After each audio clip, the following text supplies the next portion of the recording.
ভুতুরে নির্বাচন আর দেশটা চালায় এখন কে?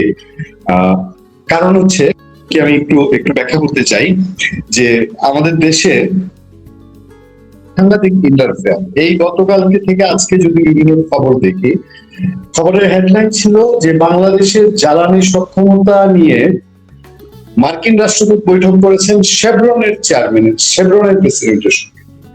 শেভরন আমেরিকার মার্কিন রাষ্ট্রদূত বাংলাদেশের জ্বালানি সক্ষমতা নিয়ে তারা আলাপ করছে। আমরা ডক্টর ইউনূসের সময় এমনও শুনেছি যে বাংলাদেশের গভর্নমেন্ট এমপ্লয়ীদের কোন কোন হোয়াটসঅ্যাপ গ্রুপে পর্যন্ত আমেরিকার এমবিসির লোক ঢুকে গেছে। মার্কিন চুক্তির কথা নতুন করে বলতে চাই না।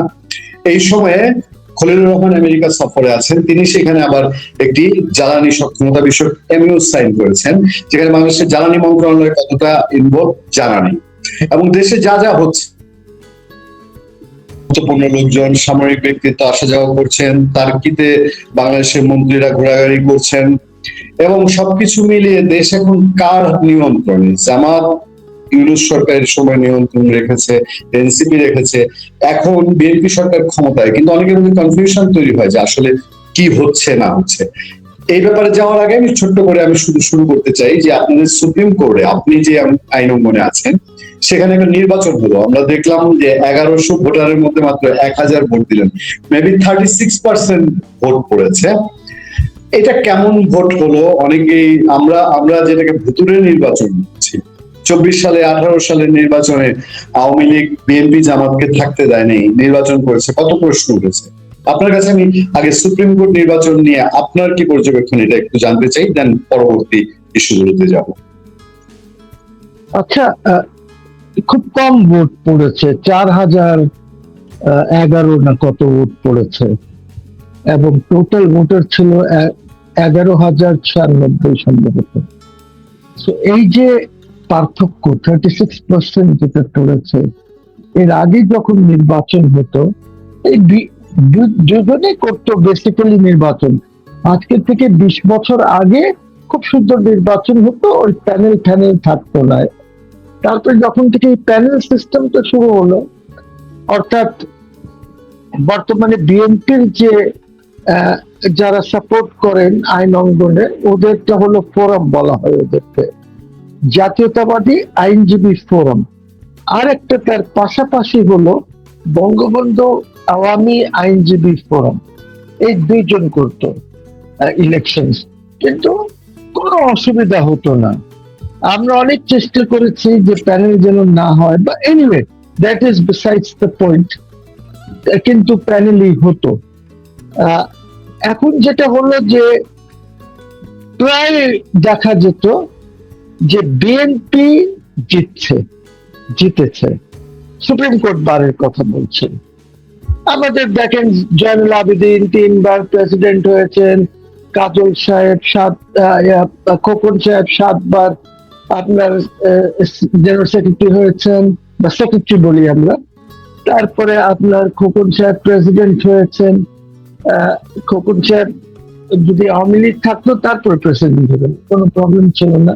এরকম যারাই এই প্যানেলে দাঁড়িয়েছেন তারা প্রেসিডেন্ট হয়েছেন, সবসময় হয়েছেন, এবং কোন সময় আওয়ামীর দিকে গেছে, but mostly it was this. এবং অনেক সময় দেখা যেত যে 14 জনের মধ্যে হয়তো 7 হয়ে গেল, বা এরকম একটা পরিস্থিতি থাকতো। ভোট কাস্ট হতো প্রায় 70% to 80% ভোট কাস্ট হতো। এইটাই আমাদের এখানে একটা নিয়ম ছিল। তো এইবার কাস্টিংটা দেখে মনে হচ্ছে যে except for BNP lawyers and Jamaat lawyers, because জামাতের একটা প্যানেল ছিল, rest of the lawyers have boycotted. ওরা নির্বাচনে আসেন নাই। এটা আমার বলা ঠিক না যে নির্বাচনে আসেন নাই, বিকজ নমিনেশন পেপার সাবমিট করেছিলেন, কিন্তু এইগুলি তারা সব ফেরত দিয়ে দিয়েছে, রিজেক্ট করে দিয়েছে, বলেছে যে যাদের গায়ে আওয়ামী গন্ধ আছে তারা ইলেকশন করতে পারবে না। এইটার আবার একটু আরো পিছিয়ে যেতে হয়। বাংলাদেশে যখন বারের নির্বাচনের সিজন শুরু হলো, বারে নির্বাচন হলো, তো দেখা গেল যে 8, 10, 12টা বারে যেগুলি নির্বাচন হয়েছে, সেখানে আওয়ামী পন্থী লয়ার্সরা জিতেছেন, মেজরিটি হয়েছে ওদের বার অ্যাসোসিয়েশন। তারপর দেখা গেল যে ঢাকা বারে ইলেকশন হবে, চট্টগ্রাম বারে ইলেকশন হবে, সুপ্রিম কোর্ট বারে ইলেকশন হবে। সুপ্রিম কোর্টে তো নমিনেশন পেপার দিয়েছিল, আপনি ফিল করে জমাও দিয়েছেন, টাকাও নিয়েছে, পরে ফেরত দিয়েছে। বাট অন্য বারগুলিতে, ঢাকা বার, চিটাগং বার, এইখানে ধরেন ওদেরকে নমিনেশন পেপারই দেয় না। মানে এত অন্যায় করেছে। Lawyers is a professional body. এখন আমাকে আরো একটু বলতে হয় যে সুপ্রিম কোর্টে বা এইসব জায়গায় প্রবলেম কিন্তু বঙ্গবন্ধু আইনজীবী আওয়ামী যারা ছিল পরিষদ, ওরাই গোলমাল বাঁচিয়েছে। ওদের জন্য আজকে বার অ্যাসোসিয়েশন গুলিতে এই ধরনের প্রবলেম হচ্ছে। আমি সুপ্রিম কোর্ট বার অ্যাসোসিয়েশনেরই কথা বলি। আমাদের সেক্রেটারি হয়েছে কন্ট্রোভার্সিয়াল ইলেকশন, কন্ট্রোভার্সিয়াল কাউন্টিং এ দুলাল। ফকির প্রেসিডেন্ট হয়েছে। যখন এই দুজন নমিনেশন পেল, তখন থেকে কিন্তু গোলমালটা শুরু হয়ে গেল বার অ্যাসোসিয়েশন। বুঝলি, এই দুজন যদি নমিনেশন না পেত হয়তো প্রপারলি হতো।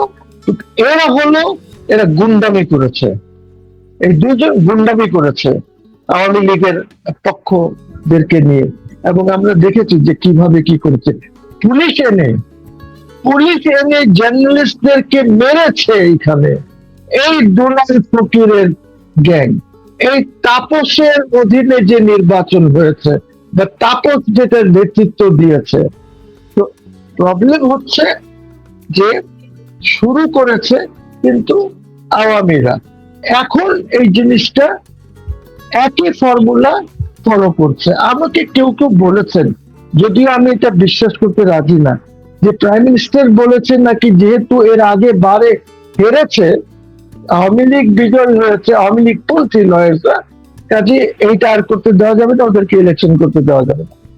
এবং এই যে নতুন আইন হয়েছে, বা যেটা ইউনূসের সময় যে আইনটা ছিল, এইটাকে দেখে যে দোসররা রাজনীতি করতে পারবে না, দোসররা এটা করতে পারবে না।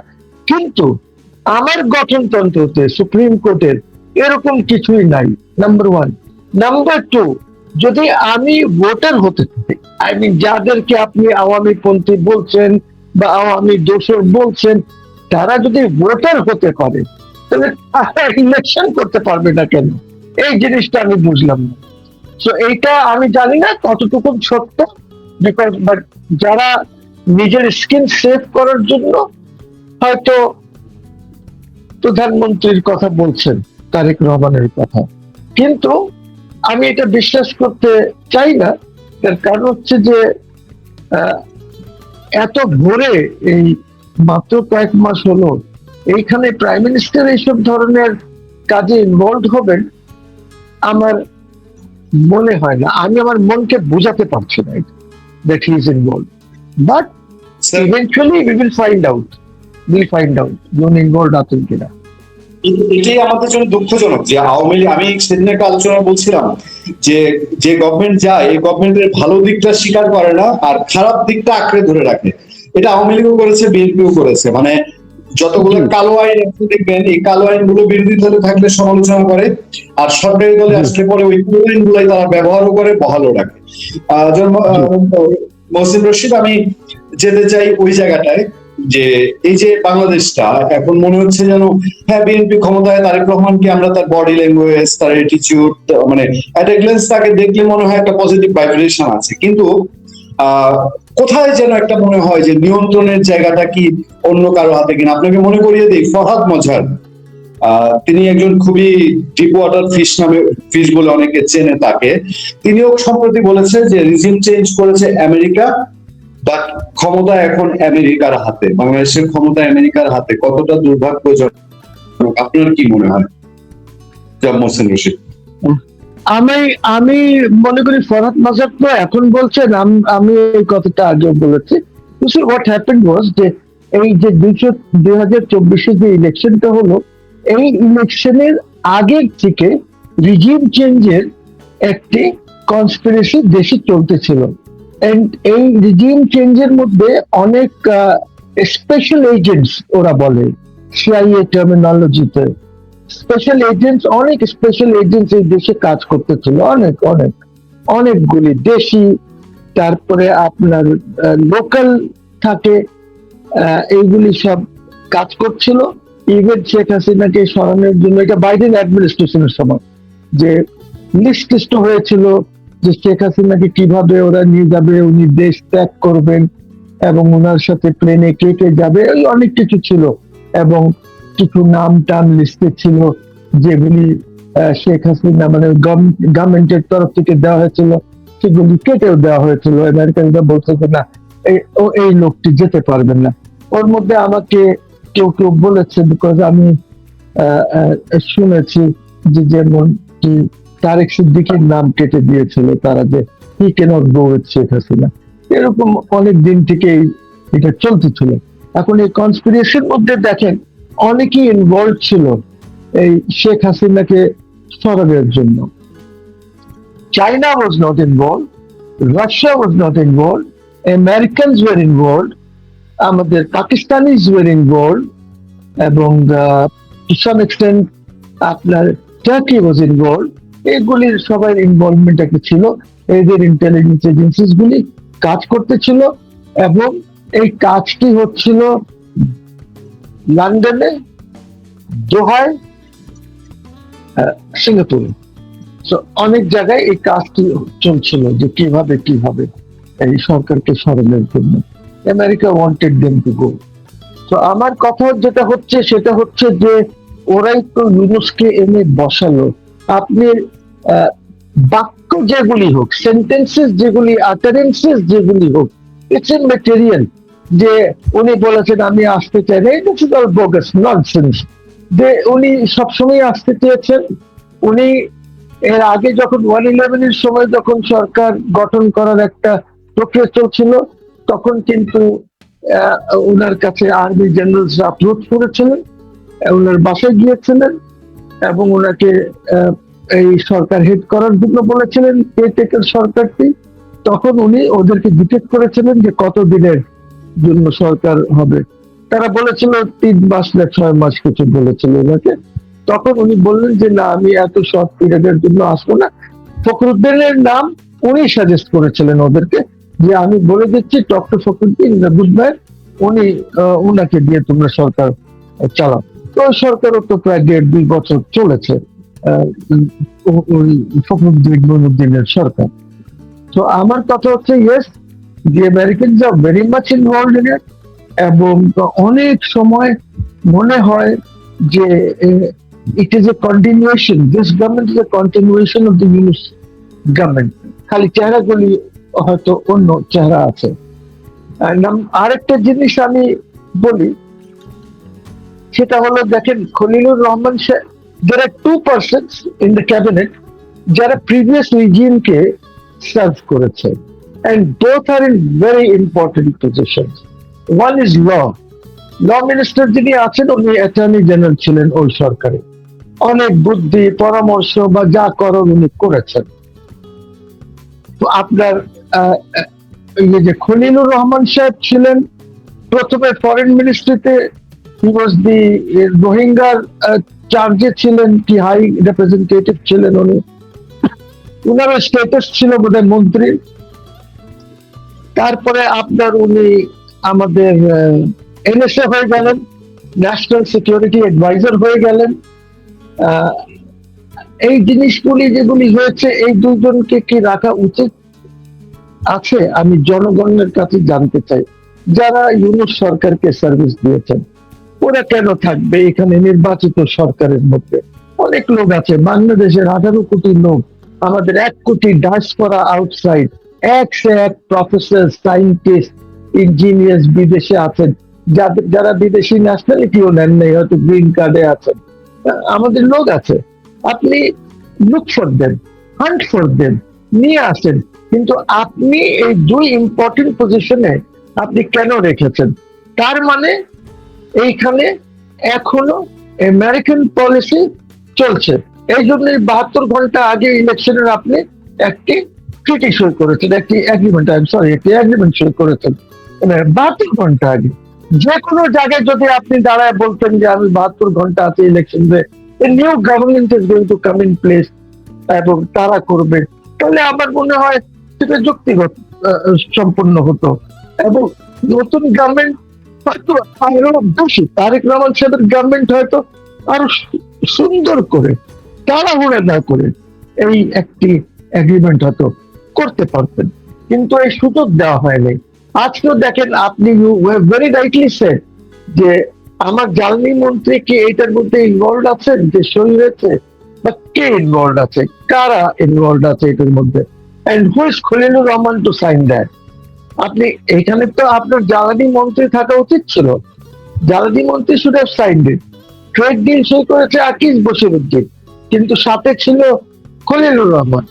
তো এই যে নাটের গুরু আমেরিকাকে যে এইখানে দখলে নিয়ে আসতেছে, বাংলাদেশের দখলে, because আমরা এর আগেও দেখেছি সেন্ট মার্টিনে ওদের প্রেসিডেন্ট দেখেছি, আপনার চিটাগং হিল ট্র্যাক্সে আমেরিকান মেরিন ডিটাচমেন্টস দেখেছি, ওদের সার্ভে শিপ দেখেছি।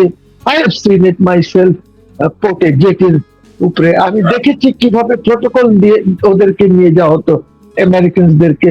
তো question is that yes, Americans are involved, but if you have a good foreign minister who is not a dalal of the United States, তখন situation একটু change হয়, because he can balance your foreign policy, সুন্দর করে ভালো পরামর্শ দিতে পারে।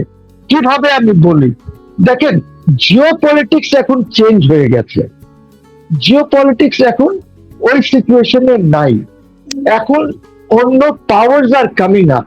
You see, amongst the big powers, you've got China, you've got Russia. India is a medium-sized power. ঠিক আছে? তো আপনি এখন যেটা আপনার দরকার, এমন ফরেন মিনিস্টার যে ব্যালেন্স করতে পারে between a declining power, which is the United States of America. President Trump Iran থেকে বাঁচার জন্য ওদের এই যে যুদ্ধ করেছে, সেখান থেকে একটি এক্সিট পাওয়ার জন্য চায়নার সাথে কথা বলছে। ঠিক আছে, you have to understand this. Now, Trump has finished his visit today. হয়তো by now he must have landed in Washington. এরপরে দেখেন Putin is coming to Beijing. আমার মনে হয় সম্ভবত 20 তারিখের দিকে he will come. But anyway, he's coming. 20 তারিখ হোক, 19 হোক, 18 হোক, যেটাই হোক, 22 হোক, he's coming. আমার জানা মতো 20 তারিখে ওনার আসার কথা। তো এই যে দেখেন, Pakistan which was nowhere international ডিপ্লোমেসির মধ্যে বা সিকিউরিটি ডিপ্লোমেসির মধ্যে, they have come up.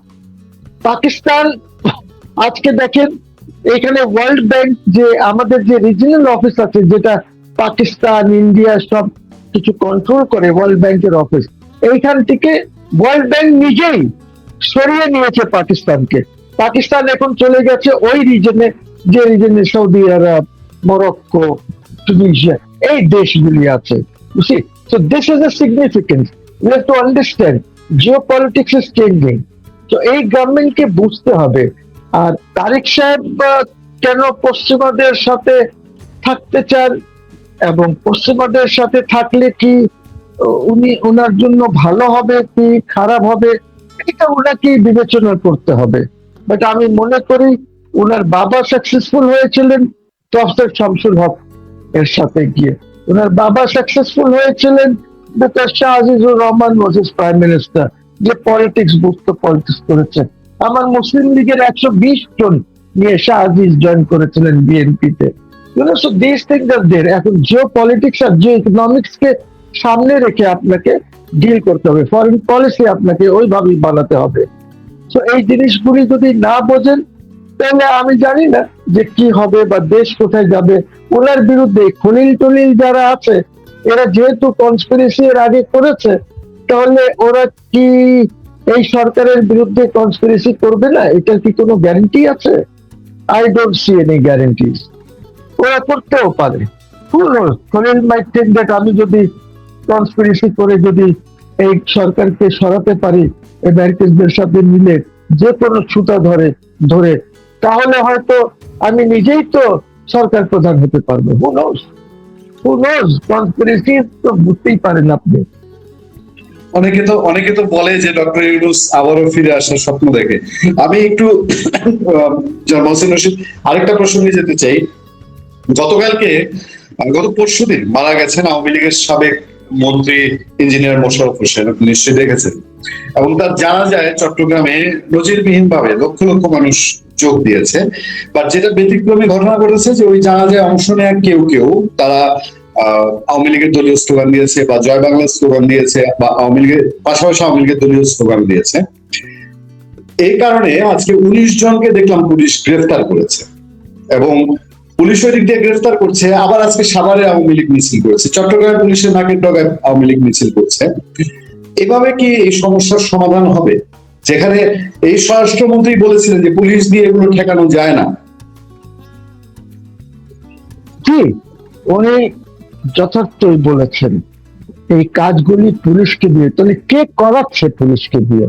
যদি স্বরাষ্ট্রমন্ত্রী না করান, তাহলে কারা আছে এইটার পিছনে?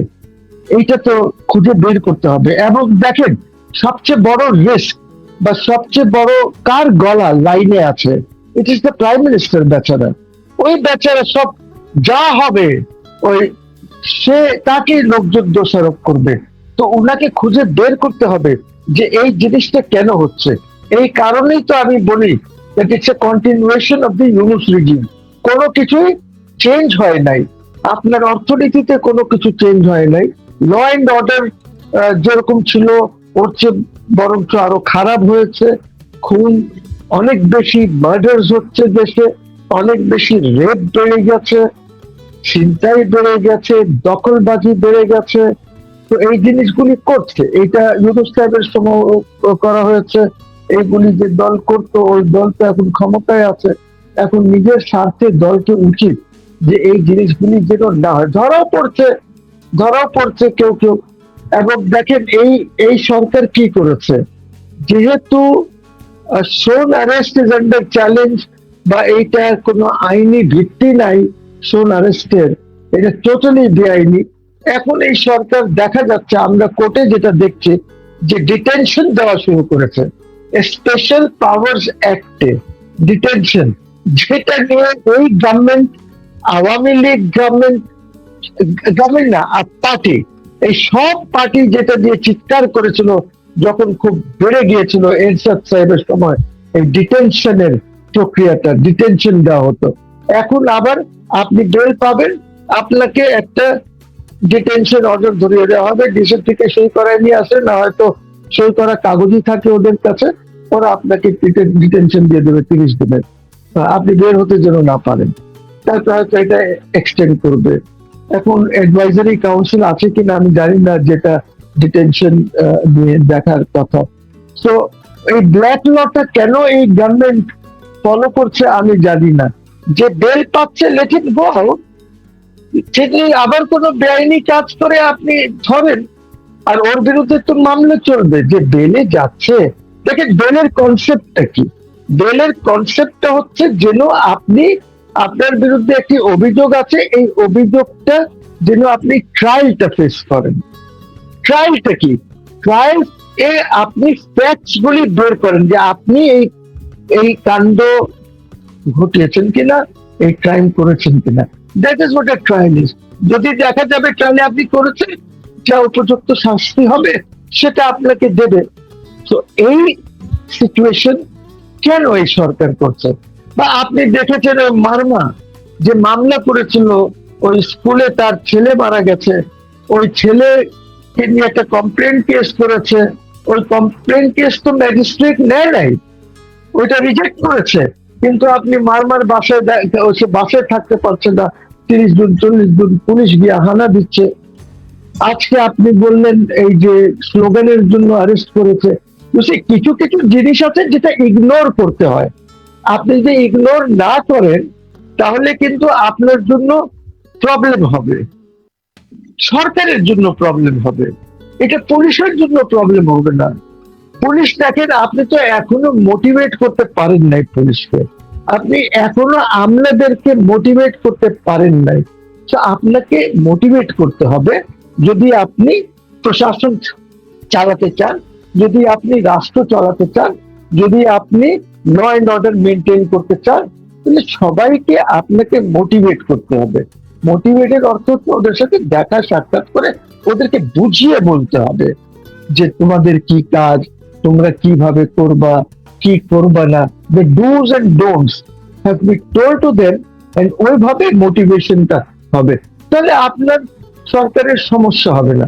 আর সরকার যে ইস্যু চলছে এইটাতে তো আমি খুব বেশি কিছু আহ, দেখছি না। ইট ইজ ভেরি আনফর্চুনেট যে এত বড় মেজরিটি নিয়ে আপনি যদি এই জিনিসগুলি নিয়ন্ত্রণ না করতে পারেন, তাহলে তো এটা ব্যাকফায়ার করবে।